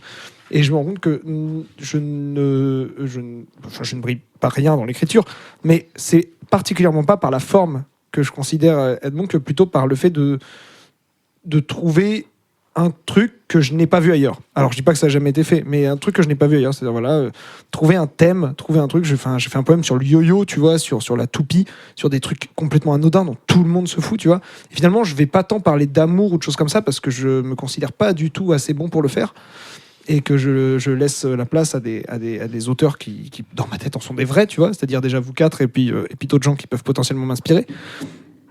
Mais finalement, c'est ce que je vais. C'est un petit truc en fait que je me dis tiens c'est marrant ça, j'ai une pensée sur un truc, une pensée qui peut être philosophique, qui peut être psychologique, qui peut être même une pensée débile, mais je me dis tiens c'est marrant, je l'ai pas vu ailleurs, tu vois, bah je vais essayer d'en écrire un truc et puis quand ça marche vraiment bien j'en fais directement un court-métrage parce que je sais que je vais pouvoir en tirer quelque chose, et quand je considère que je vais pas pouvoir en tirer assez de choses pour faire pour mobiliser une équipe, bah en fait j'en fais un poème. Et c'est pour ça que bien que je n'en lise très peu et que je sois même pas sensible à l'écriture poétique, j'écris des poèmes parce qu'en fait c'est des idées qui sont dans ma tête pas assez inspirantes pour faire plus qu'un poème, c'est-à-dire en termes de pure durée en fait. J'aime bien l'immédiateté en fait de l'image en fait, et là je te rejoins, c'est le côté souvent j'aime décrire une image mon ressenti, tu vois. Là dans le Gueuloir que vous avez pu entendre à un moment donné, il y a un poème qui est inclus qui parle de Au travers les vitres, et en fait c'est juste une fois où j'étais en train de marcher dans la rue et je me dis mais c'est fou dans la rue le nombre de fois où on se voit. Tu vois, on se voit tout le temps dans la rue, on se voit à travers les vitrines, on se voit à travers les panneaux publicitaires, à travers tout, il y a des reflets partout. Je me suis dit, c'est drôle, mais on pourrait imaginer un mec qui se balade, mais qu'à travers ces trucs-là. Je me suis dit, ouais, bah, je vais pas faire un court-métrage avec ça, qu'est-ce que tu veux que j'aille? Je dis, ouais, mais il y a quand même quelque chose qui reste. Bah, tiens, j'ai envie d'écrire un truc dessus. Et bon, moi, je suis je suis pas très content de ce que j'ai écrit, mais je l'ai pas vu ailleurs, donc j'ai envie de le laisser. C'est quand même honnête, c'est bien, de toute façon. Enfin, c'est ton souvenir, c'est ta vision, enfin, et que tu aies l'honnêteté ou du moins la pensée de se dire que c'est pas suffisant pour un court-métrage, mais c'est bien, t'en fais quelque chose. Il y a comme une espèce de matérialité de la pensée, et tu vas en faire quelque chose. Bah, je suis quelqu'un qui se fonde énormément sur l'héritage, c'est-à-dire que je considère que toutes les pensées que je pense, à défaut d'être ingénieuses, au moins novatrices, pas dans le sens hyper molique du terme, mais dans le sens plutôt que je n'ai pas vu ailleurs, tout simplement. Mais après, j'ai pas une culture infinie, hein. Enfin, ça a certainement été fait, mais que je n'ai pas vu ailleurs. Je me dis bon, je vais l'écrire. Et puis dans le doute, peut-être qu'un jour quelqu'un tombera dessus et se dira bon, c'est pas ouf, mais ça m'inspire quelque chose, quoi. Tu vois, je pense que je préférerais inspirer des gens, en fait, que des gens prennent mon œuvre en tout cas mon œuvre écrite, je parle, comme quelque chose de fini, en fait. C'est même mes poèmes, je les corrige de temps en temps, alors que des fois ils ont 4 ans, tu vois. Et si je veux les remettre à jour, je les corrige. Alors je laisse toujours une version antérieure, parce que j'ai quand même un côté, bon, l'œuvre elle est finie, tu vois, dans ma tête. Mais un poème peut très bien être réinterprété dans un autre contexte et je réécris une phrase et je m'en fous, tu vois. C'est que c'est une pensée que j'ai eue à un moment que je n'aurais pas pu relater 4 ans plus tard. C'est un moment précis, donc je le note. Et puis voilà, ça me fait. Je me dis c'est toujours ça de prix. Et puis bon, on sait jamais. Hein, si jamais quelqu'un un jour trouve que j'ai des pensées de génie, c'est rien, tu vois. Bah au moins il aura quelque chose sur lequel se pencher, tu vois. Mais mon but c'est pas de le mettre à disposition de manière entre guillemets devenir connu, c'est se dire si un jour ça peut toucher un mec, j'aurais gagné, tu vois. Moi j'écris généralement pour moi et dans l'espoir qu'un jour peut-être une personne sera potentiellement touchée par telle phrase dans tel poème, tu vois. C'est-à-dire à force de jeter des dés au hasard, t'en as forcément un qui tombe sur le bon chiffre, quoi, tu vois. C'est de la même manière que aussi des fois j'écris, en fait. J'ai une vision assez j'en ai déjà parlé avec plusieurs d'entre vous. C'est une vision assez personnelle, en fait, de l'écriture. C'est mon rapport à la destinée. C'est que et ça rejoint un petit peu ce qui a été dit déjà, en fait, sur le besoin d'écrire. C'est que moi je ressens le besoin d'écrire. Pour moi c'est un besoin, c'est un devoir. Au-delà d'un besoin, des fois c'est un devoir. Je me dois d'écrire. Pas dans le sens pédant, parce que j'ai mes moments effectivement de pédanterie ou d'orgueil excessif où je considère que voilà, ce que je viens d'écrire, putain, c'est génial et il faut en faire profiter le monde entier. Ça n'a rien à voir avec ces moments-là. C'est les moments où je me dois d'écrire. C'est que j'ai des choses et ce jour-là, ma mission sur Terre, j'existe pour écrire ça. C'est ma manière d'écrire, en fait. C'est parce que c'est un besoin et un devoir. Et après, pour les gens qui m'inspirent, évidemment, il y a ceux que j'ai déjà cités. Donc, je pensais à Gide. D'ailleurs, on n'en parlera peut-être pas là, mais le journal de Gide m'a presque beaucoup plus hypé que Les Faux Monnayeurs. Ou même le journal des Faux Monnayeurs m'a beaucoup plus hypé que le roman en lui-même, de la même manière que pour un film. Je pense au Seigneur des Anneaux, qui est mon film préféré. Je préfère le making-of du Seigneur des Anneaux au film. Et enfin, sur les gens, voilà, je pense notamment à qui m'ont inspiré. J'ai déjà parlé de Brel, j'ai déjà parlé de Giono. Mon frère m'a dit, mais lis du Giono, ça sent la terre. Et quand j'ai lu, effectivement, voilà, Louise m'en veut d'avoir dit ça. D'ailleurs, j'ai l'impression qu'elle m'en veut. Oui. C'est que ça sent la terre. C'est des gens qui arrivent à faire des choses simples, comme Camus. C'est des gens qui arrivent à faire des choses belles de la manière la plus simple. Et ce qui m'inspire le plus, c'est Tolkien, parce que Tolkien, il a réussi à créer un univers de la manière la plus complète possible. C'est que personne ne pourrait faire ce que Tolkien a fait, et personne ne le fera jamais. J'aimerais que quelqu'un le fasse le fasse mieux que Tolkien. Et j'ai l'ambition de faire mieux que lui. Je le ferai jamais. J'ai pas les capacités. J'ai envie de faire quelque chose de comparable, en fait. De comparable à Tolkien. Et c'est comme ça que moi, je vois mon écriture, c'est de créer un univers et de créer des personnages qui soient complets du début à la fin. Et Et donc Tolkien, ça reste ma plus grande inspiration. La preuve, c'est que Non, mais t'écris toi-même ton légendaire, en fait. J'écris ce que les gens appellent le légendaire. On parle du légendaire de Tolkien, comme on parle du lore de quelqu'un d'autre. Tolkien appelle ça quand on parle de Tolkien, on parle de son légendaire. C'est de tout son univers. Et j'essaye de faire quelque chose de comparable, en fait. Et ce qui me pousse à écrire, qu'est-ce qui m'inspire, qu'est-ce qui m'a inspiré, en fait, c'est Tolkien. C'est parce que toute mon œuvre, elle est basée sur le fait de faire quelque chose de comparable à ce qu'il a fait. Pas parce que, au-delà du fait que j'ai besoin et envie d'écrire, et que j'ai le devoir d'écrire les histoires que j'ai en tête, c'est que je vois pas ma vie autrement et que je me dois d'être comparable, en fait, à un truc qu'il a fait, en fait. J'ai cette impression-là qui est très, très orgueilleuse et très pédante. Et... non, c'est aussi une épée de Damoclès, c'est-à-dire que c'est à la fois une bénédiction et une malédiction. Oui, c'est aussi pour ça que j'arrive pas à écrire. Il y a que ça qui peut te rendre potentiellement heureux dans ta vie, c'est de réussir à atteindre cet objectif. Là où justement, nous, en tout cas en ce qui me concerne personnellement, mais j'ai l'impression que je suis pas le seul autour de la table, on n'a pas cette prétention-là. Enfin, c'est pas une question de pédanterie, mais de prétention. C'est-à-dire que c'est pas ce que vous voulez de vos œuvres. C'est-à-dire que c'est pas l'objectif de l'œuvre. Alors, ce serait cool, je dis pas le contraire, mais c'est pas ce qu'on cherche à atteindre quand on écrit, quoi. Et oui, effectivement. Et là-dessus, mes motivations, mes démotivations, c'est le fait que je serai jamais aussi bon qu'un Tolkien, en termes de parolier, qu'un Brel ou qu'un Steinbeck ou un Zweig ou un machin et tout. Et ma motivation, en fait, c'est d'être à leur hauteur, en fait. Pas de faire mieux, mais d'être comparable. Qu'un jour on dise de moi, j'ai une ambition de postérité. Même si on te compare au rabais, qu'on puisse dire il a cherché à faire comme Tolkien, qu'un jour quelqu'un d'extérieur le dise, quoi. C'est pas d'être meilleur qu'eux ou même d'être à leur niveau, parce que je sais que je le serai jamais au niveau des gens que je respecte en tant qu'auteur, dans le sens des noms connus, évidemment. Je pense à Steinbeck, à Zweig et compagnie, tu vois. Pas d'être à leur hauteur, de faire des trucs aussi bien qu'eux, mais qu'on puisse me comparer, qu'on me dise c'est pas terrible, mais il a la même ambition, tu vois. Et ça me démotive, ça me motive à faire un truc aussi bien qu'eux, mais ça me démotive parce que jamais je ne serai aussi bon qu'eux.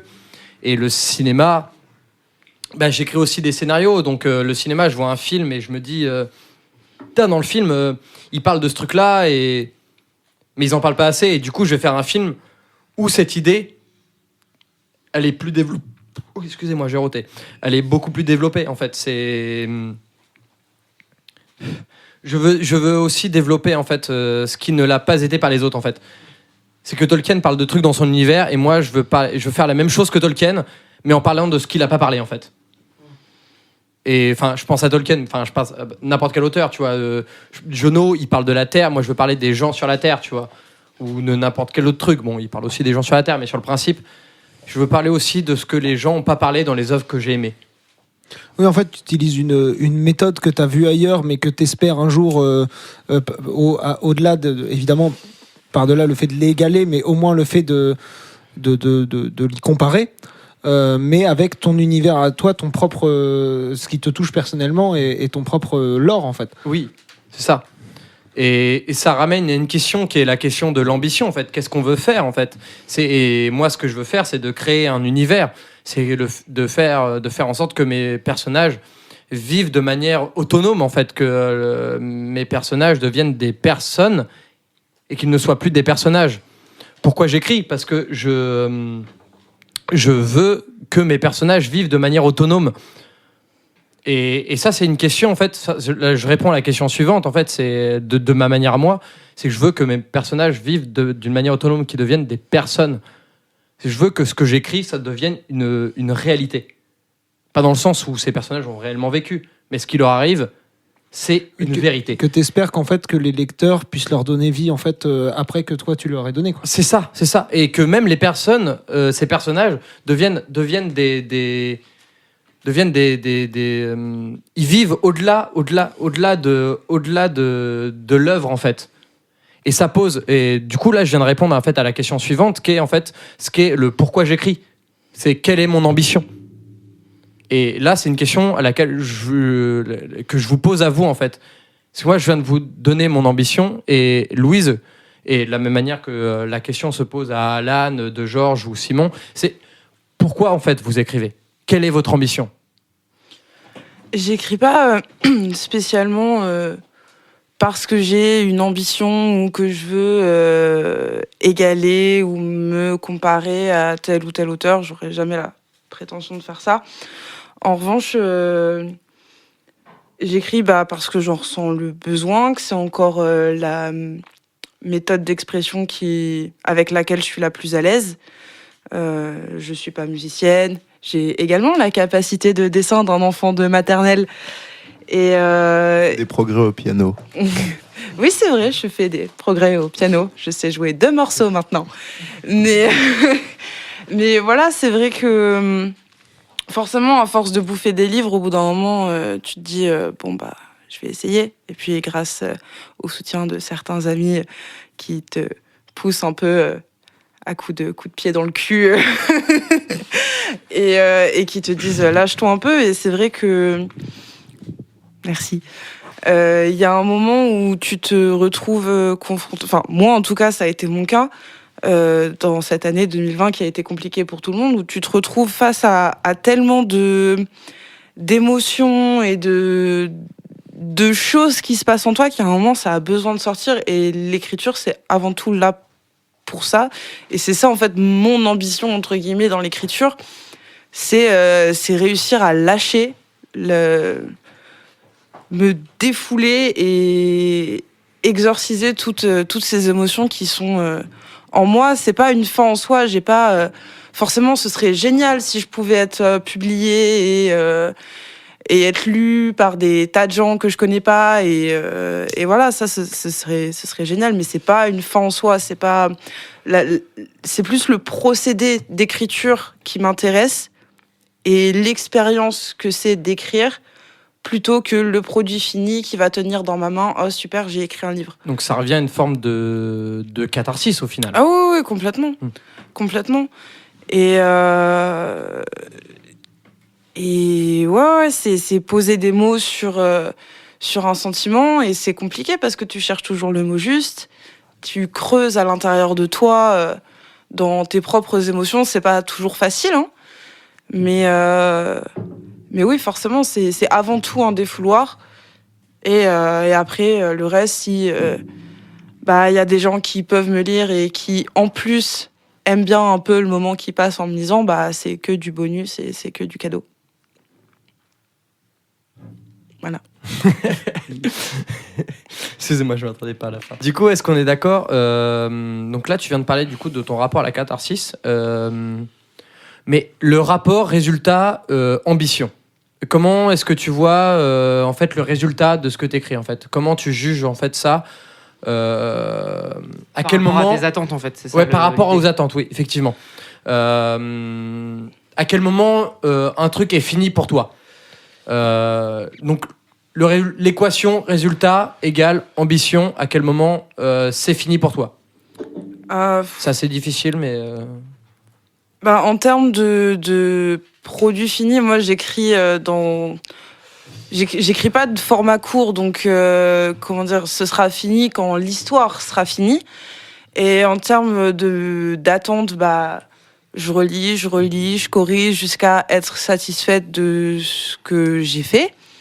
Et l'avis des autres aussi compte beaucoup pour moi, pas parce que j'ai pas confiance en ce que j'écris ou quoi, mais c'est que c'est toujours compliqué d'avoir un regard neutre sur ce que t'écris. Si tu fais de la musique, tu peux t'enregistrer et réécouter ensuite. Si tu peins, tu peux prendre du recul sur ton tableau et avoir une plus grande perspective. Pour l'écriture, c'est compliqué, donc t'es toujours obligé de faire lire à autrui ce que t'as fait, si tu veux vraiment un avis externe et qui te permette de remettre en question un petit peu ce que t'as fait, et c'est toujours très intéressant. Et voilà, après, j'ai pas envie de penser mon écriture en termes de produit fini ou ne serait-ce que de produit, en fait. Enfin, c'est une histoire que je raconte, et à un moment, elle sera finie, et ça fera peut-être un bouquin, peut-être pas. Mais On au-delà verra. du terme de produit, de projet, voilà, tout simplement, au lieu du terme péjoratif de produit, voilà, tu n'imagines pas t'as pas déjà dans la tête une fin pour ce projet, en fait. Si. Ah, oui, si. non, mais la fin de l'histoire, mais pas une fin en soi dans Ah non, je pense que je continuerai... dans ta manière. C'est la manière, Oui. là, une fin dans la manière.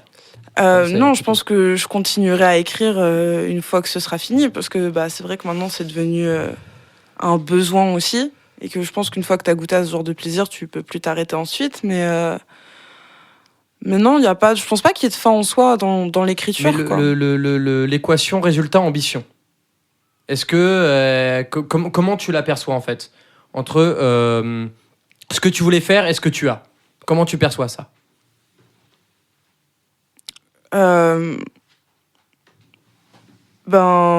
Ça c'est vraiment trop compliqué comme question. Bah du coup, Euh, bah dans le Tu doute, vois, on va. je mets pas énormément d'attentes sur ce que j'écris non plus. Enfin, je me laisse porter par la vibe du sentiment que j'essaye de décrire, ou je passe pas des semaines et des semaines à potasser un truc et après le mettre sur le papier. C'est assez instinctif en fait, comme Ok, d'accord. Non, procédé. ok. Non, parce que pour certains, comme pour moi, ça peut être important. L'équation résultat-ambition peut être quelque chose de très important. Ça l'est pas du coup visiblement pour tout le monde, et c'est en vrai, j'adore ta manière dont toi tu le vois. Du coup, je vais poser en fait cette question tout simplement à Alan, en fait. Pourquoi tu écris, et quelle est ton ambition, et aussi ton rapport, comme je l'ai posé à Louise, c'est ton rapport à l'ambition et le résultat, et comment tu vois. Comment En fait, tu est-ce appréhendes en fait quelque chose de fini, en fait? Est-ce que Est-ce que le résultat est à la hauteur de ton ambition? Oui, en fait, à quel c'est ça. moment, ouais. Est-ce que c'est à la hauteur de ce que tu voulais, et à quel moment c'est fini pour toi? Est-ce que l'ambition est J'entends bien. respectée? Donc pour limiter les propos précédents que j'avais tenus, c'était sur les influences. Pour rappel, bon, certes, j'aborde jamais des thèmes qui sont très originaux, hein, l'amour, le temps qui passe, la mort, être un jeune homme dans un monde très contemporain. Pourquoi j'écris, et parce que c'est pas que j'ai que ça à faire, mais c'est surtout l'expressivité et la recherche du beau. Je dis pas que je possède ou que j'ai réussi à atteindre le beau, mais dans tout ce que je fais, justement, c'est cette recherche du beau qui m'importe. Les sonorités, peut-être. Je sais pas, ce genre de choses. Oui, enfin la musicalité dans les lettres. Cette expressivité, justement, est nécessaire. Pourquoi ? Parce que, sans m'épancher, parce que je sais faire que ça, et dans tout ce que je fais, il n'y a que ça.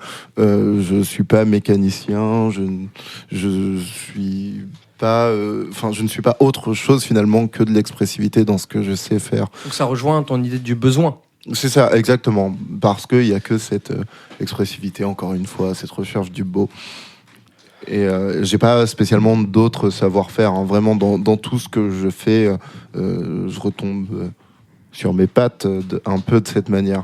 Quant à cette forme de satisfaction ou du moins de résultat, la satisfaction intervient par exemple en musique, parce que les textes que j'écris ont vocation à être mise en musique, déjà parce que ça permet de cacher mes textes derrière cette musicalité. Donc si une personne aime la musique, peut-être qu'elle n'écoutera pas le texte, qui ne sait-on jamais, ça peut être intéressant pour moi de me cacher un peu derrière. Je t'interromps juste pour te dire que à chaque fois que je lisais un de tes textes, que tu me faisais lire un de tes textes, et que je m'étais dit, mais j'ai pas envie de le lire, en fait, ce truc-là. J'ai envie soit qu'ils me le lisent, soit qu'ils me le chantent. Oui, tu me parlais justement fois, de c'est un truc que je t'ai musicalité, beaucoup dit, ça. d'oralité, effectivement, ou le fait que ce soit déclamé, mais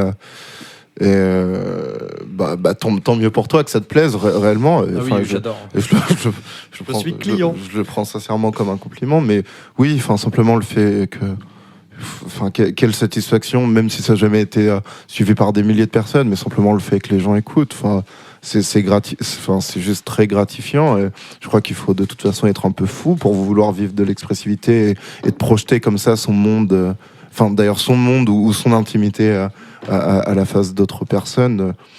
Donc oui, ou juste quelle chance simplement que les gens écoutent. Il y avait quoi d'autre? Tu pourrais me rappeler un peu C'était le rapport ambition-résultat. Ce que tu voulais, par exemple, tout simplement, pour très très très concis, l'ambition que tu avais pour un poème et le résultat de ton poème. Est-ce que ce que tu voulais faire d'un poème, est-ce que c'est à la hauteur en fait? Si je mets les fantômes qui sont derrière moi, oui, je crois que j'en suis plutôt satisfait. Je crois que je me satisfais de quelque chose quand ça résiste autant, quand je peux le relire demain, après-demain, dans 3 mois et que j'en suis toujours satisfait, même si, sans mentir, je crois avoir jeté beaucoup trop de choses par manque de confiance ou simplement par pure exigence. On connaît André. Oui, j'imagine, mais non, je sais pas, je me dis que j'essaie d'être exigeant envers ce que je fais, de suffisamment les travailler et je crois au travail, donc à force ça finit par payer simplement en termes de satisfaction, hein, j'entends, pas en termes de reconnaissance. Je crois pas que ce soit énormément ça que je vise dans ce que je fais. Je crois que je suis content si une petite parcelle de personnes aiment et me fait des retours aussi, hein. Je crois que ça me rend profondément heureux. En revanche, je suis pas sûr de vouloir avoir une reconnaissance nationale, puis encore mondiale, hein, parce que ça ampute toute forme d'intimité. Et c'est pas spécialement ça dont j'ai réellement besoin. Et il y avait, je crois, la finitude quand aussi un poème est fini. C'est un peu bizarre, mais je trouve que comme dans l'écriture, comme dans la musique, quand on va, je sais pas, improviser ou faire de la musique. En musique, il y a des phrases qui sont conclusives. Je crois que quand j'écris, c'est à peu près pareil. En musique, quand on va retomber sur la note fondamentale de la gamme, ça veut dire hop, c'est fini, ce que j'ai à dire, je l'arrête. Je crois que c'est à peu près pareil quand je crois que je sais pas, à un moment donné, il va y avoir une phrase, je me dis ça, c'est très conclusif. Hein. Voilà la fin. Et ça nécessite pas spécialement plus de s'épancher, hein, ou d'en parler plus ou d'écrire plus. À ce sujet, tout simplement. C'est le sentiment. Ouais, la fin est presque un sentiment, du coup, de ce que je comprends aussi pour vous deux. C'est que la fin est presque un sentiment dans le sens où c'est bon. Là, c'est comme ça que ça doit se finir et il n'y a rien d'autre à ajouter et on travaillera sur autre chose ensuite. C'est ça, c'est une phrase conclusive. Comme si j'avais ma guitare là et qu'on m'accompagnait et que je terminais mon solo, hop! L'auditoire va entendre en se disant c'est terminé, c'est même pas une question d'oreille, hein, je vous rassure pour les gens qui ne feraient pas de musique, mais on le sait, hein, de toute façon on le sent, donc pour moi ça serait exactement pareil. J'écris et hop, je retombe sur cette fameuse note fondamentale. Et de ce que Louise a dit, du coup, c'était ça n'a aucun rapport aussi avec la finalité de l'œuvre dans le sens d'une publication. Pour vous, la publication d'une œuvre n'est pas une fin en soi, ni n'est pas une ambition. Louise ? Non, moi, c'est pas un objectif de vie. Voilà. Qu'un jour être publié. Si ça arrive, c'est vraiment génial, mais c'est pas un objectif. Oui, vivre de l'expressivité au XXIe siècle, faut avoir énormément de chance, énormément de talent ou énormément de connaissances. Oui.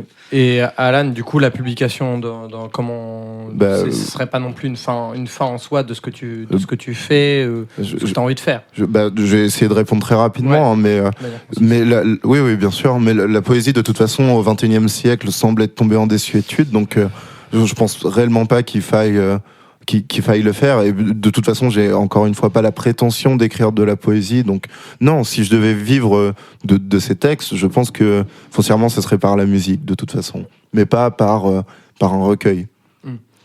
Et pour rebondir sur ce que dit Alan, lui et moi on partage à peu près les mêmes goûts littéraires, on est surtout sur un gîte près. Un gîte et un Kafka près. Un gîte et un Kafka près. Mais voilà, on lit exclusivement, je dirais, de la littérature classique, 19e, 20e. Aujourd'hui, ça, c'est quelqu'un qui écrit comme ça marche pas. C'est, ce qui marche aujourd'hui, et ça me tue de le dire, mais c'est du roman de gare, quoi. C'est du Marc Lévy, c'est du Guillaume Musso.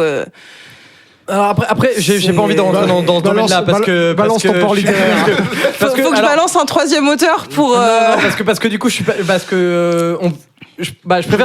poser la question à De Georges. Je préfère poser une question à De Georges plutôt que d'aller là-dedans parce que. Dommage. Parce que non, au-delà du fait on avait des choses à dire. On aura des débats littéraires. On est déjà pas d'accord sur le cinéma de divertissement, qu'on va pas parler du roman de gare. J'aime l'art, donc. Mais parce qu'on n'a pas le même point de vue dessus. Mais du coup, De Georges, pour changer d'interlocuteur. Donc ton rapport résultat-ambition et ton rapport à la finalité et aussi ton rapport à la catharsis au final, qui était la question de base. Quelle est ton ambition ? Est-ce que tu vois une catharsis dans ton ambition ? C'est marrant parce que depuis tout à l'heure, vous parlez d'ambition. Et moi, quand je commence à écrire, j'ai absolument pas d'ambition. C'est-à-dire que, évidemment, quand je relis quelque chose que j'ai écrit, que ce soit un jour, une heure ou un mois après l'avoir écrit, j'espère que le résultat sera à la hauteur de ce que je peux faire et de mes propres compétences. Mais au moment où je l'écris, j'ai absolument pas l'ambition d'en faire quelque chose de grand. Je veux juste mettre mes tripes sur un papier, quoi. C'est-à-dire, je résume ça en disant vider mes névroses. Il y a un côté, j'ai vécu quelque chose. Dans tous les cas, j'ai un sentiment quelconque et je le pose sur un texte. Je le traduis par des mots et c'est à peu près tout. Et du coup, pour moi, la finalité, alors ça dépend vraiment de la forme d'œuvre. Parce que dans un poème, c'est toujours un peu ambigu, c'est-à-dire que en général, je m'arrête quand je suis à sec. Sauf que en vrai, il y a des fois où je peux continuer, et des fois, ça m'arrive de poursuivre un poème un mois après parce que je me dis que j'aurais pu rajouter une strophe. Dans un morceau de rap, c'est pas exactement pareil parce que je visualise à peu près la structure du morceau quand je le commence, et donc je sais très bien où m'arrêter. Enfin, en tout cas, ça me paraît... Monsieur reçoit un appel. ça me paraît assez évident de où m'arrêter quand j'écris un morceau de rap, alors que, par exemple, quand j'écris un scénario, c'est vachement plus une question de vision d'ensemble, et il faut que je prenne un recul, que j'ai une structure, et il y a un truc beaucoup plus mathématique dans l'écriture de scénario, en disant, il y a un début, une fin, faut remplir tout le reste, j'ai telle et telle péripétie, et c'est un truc beaucoup plus programmé, en fait. Donc ça dépend vraiment de la forme d'écriture, la finalité. Voilà, en gros, pour les deux questions. Mais du coup, sur l'ambition et le résultat, au final, très concis, comment tu visualises ce que tu as envie de faire et ce que tu as au final, ce que tu donnes. Alors, en fait, ce que tu veux et ce que tu donnes. En général, je me surprends, c'est-à-dire que comme... Enfin, après, ça vient aussi de ma philosophie de vie en général, mais comme j'attends rien de moi-même, en général, j'ai un peu ce truc-là de... Je n'attends rien de moi, donc je suis positivement surpris. Il y a un truc un côté un peu pessimiste. Faudrait que j'essaye ça a l'air ultra ouf. Après, ça dépend aussi ça dépend de ta personnalité de base, mais en tout cas pour moi ça fonctionne.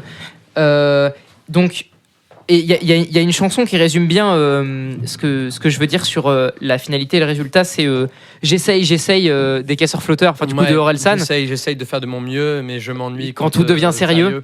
Et donc Janine. Ouais, c'est ça. Big up à la grand-mère avec de l'autotune.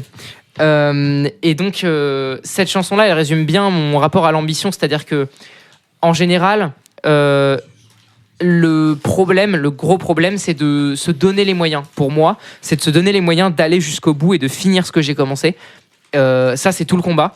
Et après, pour être à la hauteur de mes ambitions, c'est extrêmement simple étant donné que j'attends rien, donc tout est une bonne surprise.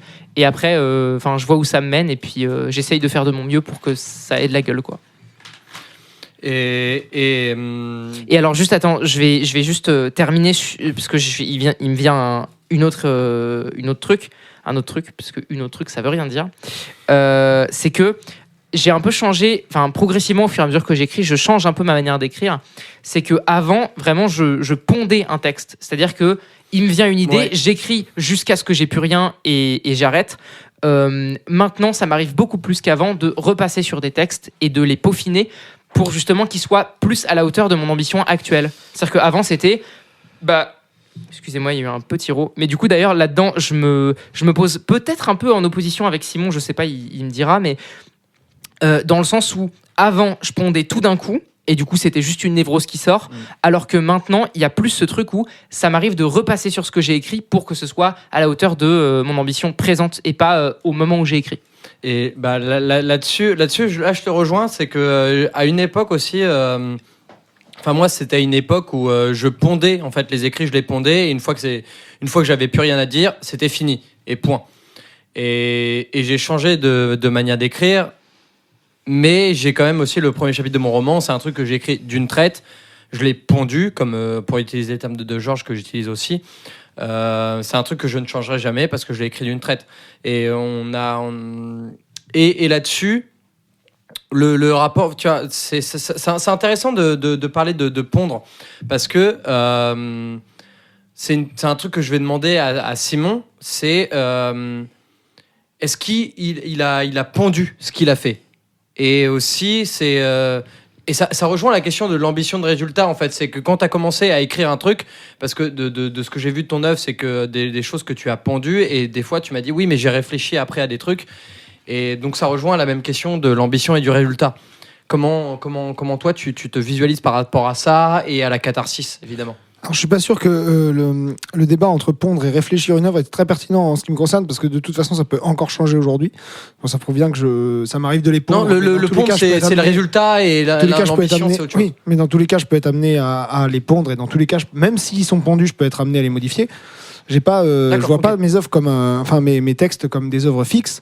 En revanche, par contre, je vois la totalité, l'ensemble comme une œuvre. Là où je dis ça, c'est qu'en fait, je valide un texte en fait d'une manière assez étonnante. C'est-à-dire que quand je considère qu'il y a au moins une chose dedans qui n'a pas été dit ailleurs dans mon œuvre, que ce soit vidéo ou voilà, je veux forcément que mon texte, il ait d'une certaine manière apporté quelque chose de nouveau. Mais c'est la seule manière dont je le valide, c'est-à-dire que si l'ensemble est pourri mais qu'il y a une phrase dans le lot qui est bonne, je finis quand même par le valider, j'essaye de le modifier, mais si je vois qu'il n'y a rien qui vient, tant qu'il y a une phrase que j'ai pas dit ailleurs et que je trouve pertinente et qui amène quelque chose de nouveau dans l'ensemble, c'est bon. Mais je vois vraiment mes poèmes comme des parties d'une œuvre complète, et qui doivent tous apporter leur pierre à l'édifice. S'ils n'apportent pas leur pierre, s'ils répètent ce qui a déjà été dit d'une autre manière, c'est là que j'en vois pas l'intérêt, en fait. Mais du coup, voilà, ça complète l'idée que oui, il y a une notion d'œuvre, mais elle n'est pas au sein du poème, elle est vraiment au sein du tout, et au service de tout ce que je veux faire passer. Mais du coup, dans la notion de résultat, ambition, dans la manière dont tu te projettes face à quelque chose que tu as envie d'écrire, est-ce que quand tu relis ce que tu as écrit, est-ce que c'était à l'auteur de l'ambition de base? En fait, simplement. Alors, il y a deux stades de validation. C'est-à-dire, le premier stade, c'est de se dire putain, cette phrase-là, elle est cool, donc je garde le poème. Et le deuxième stade, c'est 2 ans plus tard, me dire putain, j'aimerais écrire comme j'ai écrit il y a 2 ans. Donc, il y a quand même cette notion de satisfaction à long terme. Et surtout, j'écris pour mon biographe, entre guillemets. Oui. Je sais pas si j'en aurai, je m'en fous. Mais ce que je veux dire par là, c'est que celui qui me lit, s'il lit un poème isolé, il va pas y trouver grand-chose. Si tu me lis, il faut que tu vois entre guillemets un peu l'ensemble de mon œuvre. C'est pour ça que je dis que je ne publierai pas, c'est parce que je pense que ça n'intéresserait pas un grand public, mais purement entre guillemets un fan de moi, tu vois. C'est pour ça que je dis toujours que j'écris avant tout pour moi-même. C'est pour quand je le relis, je me dis tiens, ça m'inspire des nouvelles choses, et repartir là-dessus, ça me rappelle d'où je viens et ça me donne d'inspiration pour la suite. Mais c'est vraiment un outil qui est purement des fondations pour ce que je veux faire. Donc au final, ta catharsis, le fait de se purger de ce que tu as à l'intérieur de toi-même pour écrire, c'est pour te pousser à avancer. C'est ça. Oui, tout simplement. Alors après, c'est vrai que de mon point de vue, j'ai un point de vue assez cathartique en fait de l'écriture. D'ailleurs, j'écris aussi pour me purger en fait de tous les mauvais sentiments qu'il y a à l'intérieur de moi. Et c'est de là que naît le besoin dont on a déjà parlé avec les gens autour de la table. C'est le fait que ça soit un besoin. Et des fois, ce besoin, c'est un besoin cathartique. C'est de purger toutes les mauvaises émotions qu'on a à l'intérieur de nous.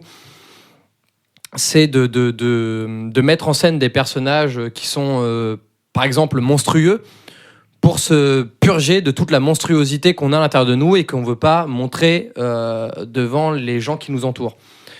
Et la finalité de mon œuvre, pour moi, elle est aussi là, en fait. C'est d'essayer d'être quelqu'un de bien, au final, de montrer tous les monstres en fait, qu'il y a à l'intérieur de moi, dans mon œuvre, et de de créer en fait un univers, tout l'univers qu'il y a à l'intérieur de moi en fait, qui vit indépendamment de mon bon vouloir. C'est tout ce qui fait moi quelqu'un de pas bien en fait, je vais le mettre dans mon roman pour devenir quelqu'un de bien en fait, pour que tous les moments où je suis un connard en fait, ça apparaît dans mon roman et ça n'apparaît pas devant les gens qui me sont chers. Ok, donc Et- c'est vraiment le principe de la catharsis, quoi. C'est ça. se purger au sens propre du terme. Et la finalité, elle est là aussi là pour moi en fait. C'est quand je me serai purgé en fait de tous les mauvais sentiments et quand toutes les histoires qu'il y a dans ma tête, elles seront enfin sur du papier. Et j'ai du mal avec le résultat parce que quand je me relis, Louise parlait aussi de tout à l'heure de la peur de relire ce qu'on a écrit la veille et tout. C'est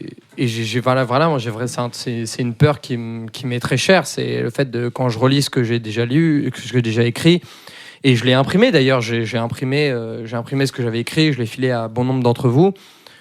Et j'ai énormément peur de ce que vous allez en penser parce que j'ai peur que ce soit de la merde et au-delà de ça, j'ai surtout peur que ça n'intéresse personne en fait. Et je sais pas, j'ai du mal à exprimer, mais cette finalité, elle est aussi là en fait. C'est la manière dont je me représente la finalité de mon œuvre, c'est que ça intéressera des gens en fait. Parce que comme je ressens ça comme un devoir, je me dis que ça n'intéresse personne en fait, je me serais cassé le cul pour rien. Et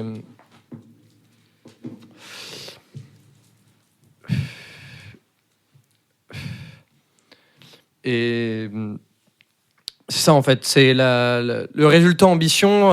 Pour moi, c'est quelque chose de très compliqué. C'est que à chaque fois que je me relis, et ça arrive à, je pense, ça arrive à tout le monde autour de la table. C'est quand ça peut arriver en tout cas.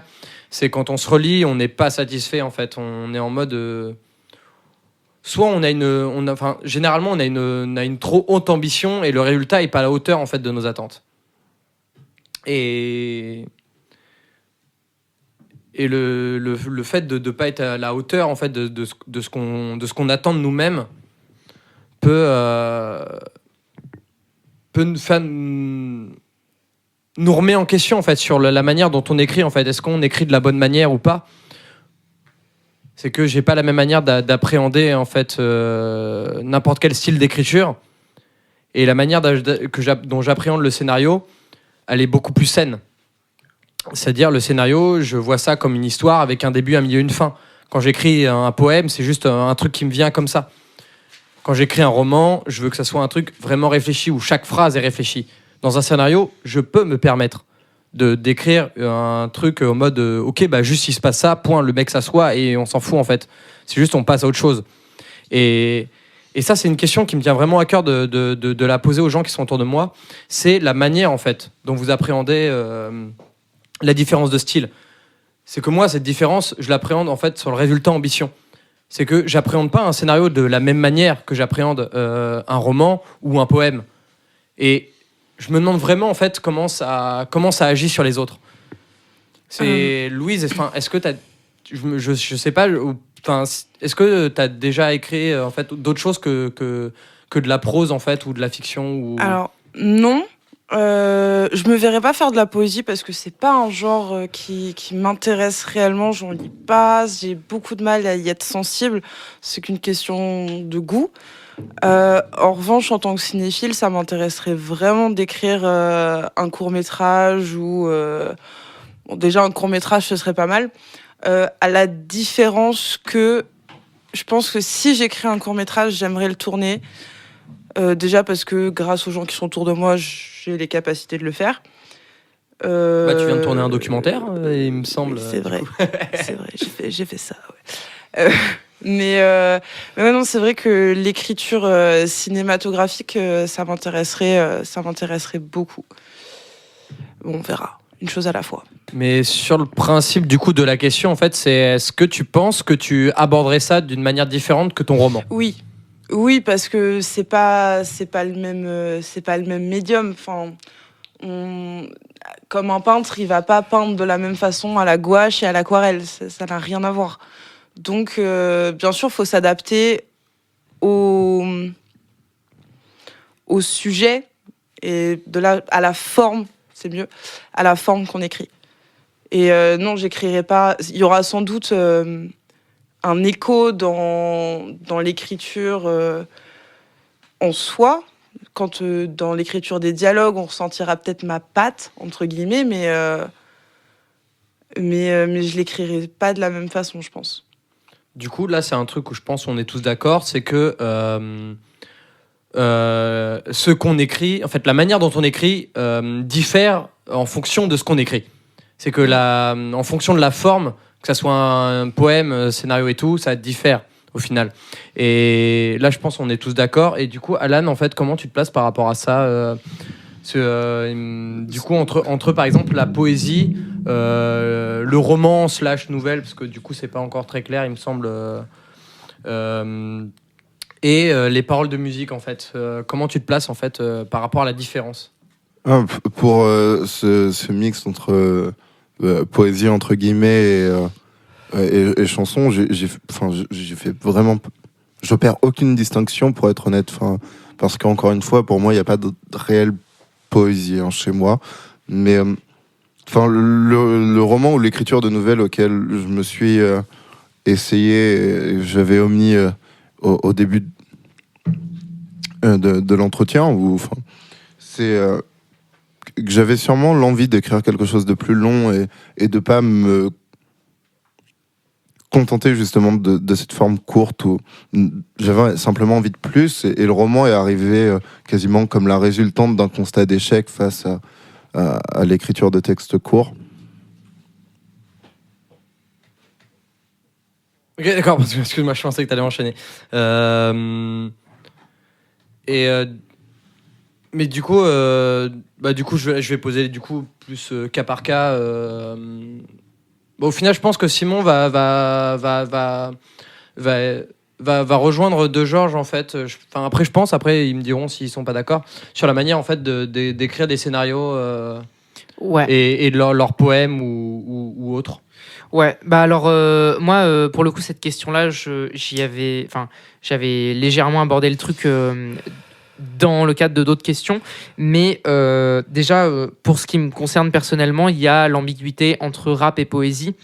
Dans le sens où plus le temps avance, plus je mêle les deux, alors qu'à la base je voyais des trucs très distincts.